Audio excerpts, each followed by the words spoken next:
ఫిబ్రవరి 23, 2024 మా శ్రేష్ఠ బర్త్డే. మా శ్రేష్ఠ పుట్టి అప్పుడే 1 ఇయర్ అయిపోయింది. అసలు ఈ 1 ఇయర్ ఎలా గడిచిందో అసలు ఏంటో కూడా మాకు తెలియలేదు. నాకైతే మీరు నమ్మరు, నిజంగా ఏదో జస్ట్ 2-3 మంత్స్ బ్యాకే హాస్పిటల్కి వెళ్ళినట్టు, డెలివరీ అయినట్టు అనిపిస్తుంది. కానీ తెలియకుండానే ఆల్మోస్ట్ 1 ఇయర్ అయిపోయింది. నేను 1 ఇయర్ అయిపోయిందా అనుకున్న లోపు తను బొర్రుతుంది, పాకుతుంది, నడుస్తుంది, నిల్చుంటుంది. అండ్ నేను ఎక్కువ పోస్ట్ చేయను, కానీ శ్రేష్ఠ చాలా చాలా నాటి. And Shreshtha, I wish you very very happy birthday చిట్టి తల్లి. అండ్ నువ్వు ఇలాంటివి చాలా చాలా బర్త్డే జరుపుకోవాలి.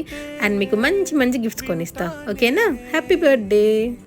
రానా నిమిషంలోనా నన్నే వదిలేసైనా, ఏకాంతులైనవి నన్ను దాటాకనే ఆ రోజు చేరాలి నీ చూపునే నీరపై ఉంటానే. పాపా కంటి పాపా